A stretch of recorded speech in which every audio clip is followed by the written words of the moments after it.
Okay, welcome to take two. This is the second time I'm attempting to do this video. The first time I did this video, I started by saying, you know, when I made this film, I was really confident. I felt like, you know, I'm starting to really know what I'm doing. I'm a competent filmmaker now, you know? Anyways, the reason I'm having to redo this video is because it was entirely out of focus. I'm also really paranoid about the focus on this one. Maybe I should just like move back and forth like this a bunch so like I'm in focus at least some of the time. Anyways, this video is to talk about Bounce Back, which is a film that I made back in November. It's been accepted to a bunch of film festivals. It's even won an award at one of them, and I enjoy doing these little retrospective things. I know it kind of jinxed me last time, but I would like to say I was feeling kind of confident when going into making this film, because I've been making two main kinds of films. Really short films focused on visual storytelling. So The Docs is a good example of that. Delete Me is a good example.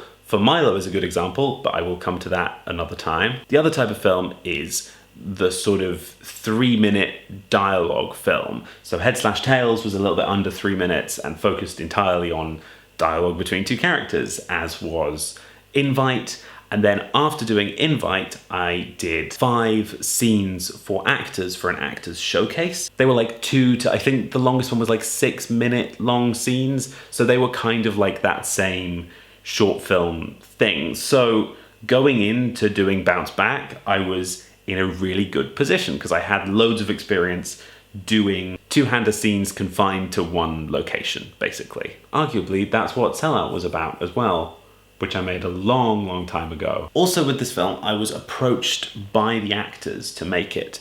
The film is going to function as essentially showreel material for them and also a short film for me, so we were all benefiting from it. There wasn't any of this uncertainty that I sometimes feel with actors when I have approached them and asked them to work with me for free. Like, I knew that everyone who was working on this film because they really wanted to be. It was also my first short film shot on the Blackmagic Pocket 4K, which is a lovely camera. Part of the reason the film looks so absolutely lovely. Though let's be honest, most of the reason is the really talented camera team and colorist and everyone who worked hard to make it look good. Also, the actors are great. So like, I couldn't go very wrong. So here we go. Let's have a little look at Bounce Back and see what there is to say about it. I think I'm gonna start with like positive things, and then I'll move on to like things that I could have done better or that I got wrong, that kind of thing, further down the line.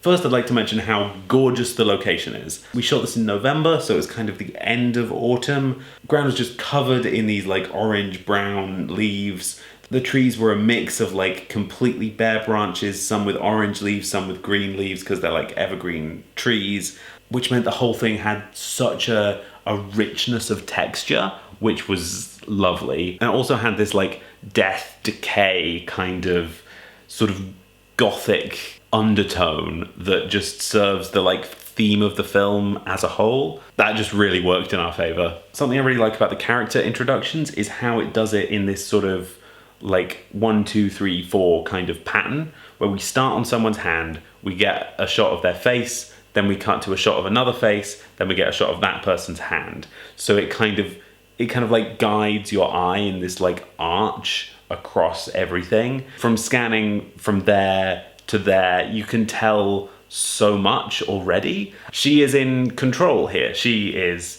the one in the driver's seat, literally. You can see the emotions on their face. You can see her concern for him. You can see his preoccupation with what he has done, which you can see on his hand. That kind of arch pattern wasn't something I planned necessarily, but I did want to give introductions to characters by showing what their hands were doing. Hands just tell you a lot about people. There are so many lovely moments of performance in this film. Like, Duncan and Ella do such good jobs. I was very focused on making sure they did do good jobs because I was aware that this was going to be showreel material for them. Something I really like is how the shot of the backs of their heads when they're talking kind of draws your attention into the back of the van. It's a low angle as well, so it's meant to be kind of like a point of view shot from the body. I know that this works because I shared this with someone that I work with recently. I was in the room with them as they were watching it for the first time. And when I cut to that shot, they kind of exclaimed, "There's a body in the van," which they weren't 100% sure on until that point. And it was the camera that told them that without even showing them the body. There's more to say about this shot because it didn't turn out exactly how I wanted it, but it functions really well to do that bit of communication. Something that was a really kind of happy accident was the shot of him sort of being imprisoned by the trees. I knew that I wanted a shot of him front on for that bit of dialogue, because that's when he tries to completely disengage, like pretend he can just run away from his problems. So I knew I was going to get a shot from the front. I didn't realize that because of how like the trees didn't have any leaves, you were left with these like almost like he's kind of caught in a net or like in a cage, which is like thematically perfect. And I didn't see it until we put the camera there. So happy accidents, man, aren't they great?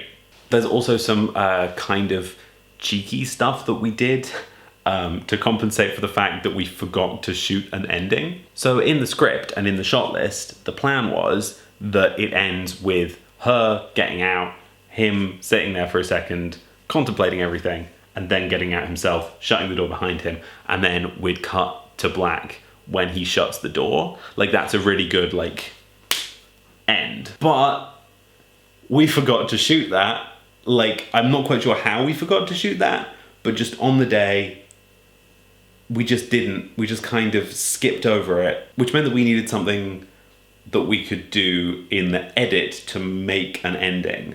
So I just grabbed a bit of footage from when we were actually ending a take, like I say cut, and there's a physical reaction in his body to when I say cut. And I layered in a sound from when Ella opened her door over that section, which is a perfectly fine place to end it. Like, far better than just cutting to black with no sound cue. Yeah, just using sound to cover for something that we just 100% forgot to shoot. I think this links us perfectly into now talking about the things that didn't go so well, things that I would have done differently. The first of those things, obviously, forgetting to shoot an ending. Who does that? Me, apparently. Something else that I did wrong was the shot from behind their heads is not how I wanted it to be. Mostly because, again, we forgot to shoot it. Originally, it wasn't meant to be the last thing that we shot in the day, but we shuffled around the schedule and it kind of got pushed to the end. Unfortunately, this meant that we sort of didn't realize that we still had to shoot it. We started packing everything down, and then I was like, dang, we do not have the shot. Let's get it real quick. First AD was like, okay, you have like 5 minutes. So we get it set up. DOP puts on a lens that they think will work for it. I have a quick look. I want the shot wider so that it's more like a point of view shot. So I say to the DOP, let's swing a lens and just go for it. Just kind of power through. DOP quickly swings a lens. I tell the actors what to do. I'm looking at what the actors are doing. I'm not looking at the monitor. I don't realize that when I said swing a lens, he actually put on a longer lens rather than a wider lens. I wanted a slightly wider angle shot. He thought that I wanted a slightly tighter shot, both of which are like perfectly reasonable. I think that a wider shot would have been slightly better just because it would have felt more like a point of view shot from the body rather than this shot, which kind of feels like someone spying from behind the van, which is just like, it's a tiny little thing, but we got it wrong because I wasn't keeping a track of my schedule. There's also, in a more kind of general sense, there's some stuff that I didn't do that I wish I had done. Originally, I was planning on making this film a bit kind of wilder in terms of the camera, a bit more like a Jonathan Demme film, like Silence of the Lambs, where you get these like really close, straight into camera close-ups. You get these kind of camera moves that sort of draw your attention from one place to another. And just because of the logistics of shooting in a van, it ended up not being very convenient to do those things. Shots got cut, shots got replaced. We ended up with something that looked a lot more like standard coverage, going from these mid shots to these close-ups, which is fine, but it's a bit of a shame. Like, I would have liked to do some more interesting things with the camera.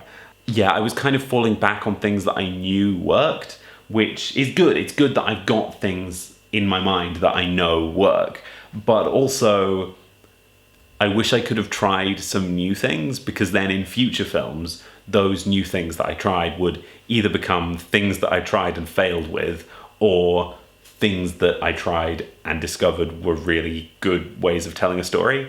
That's the biggest learning experience from this, is I would like to have learned more when making it. So yeah, that's Bounce Back. I'm really proud of it. If you have somehow managed to get to the end of this video without watching it, please do go give it a watch. If you've enjoyed this little retrospective of my short films, there are other retrospectives. There's a playlist of those. There's also a playlist of short films that I made. Like and subscribe, all that YouTube stuff, you know?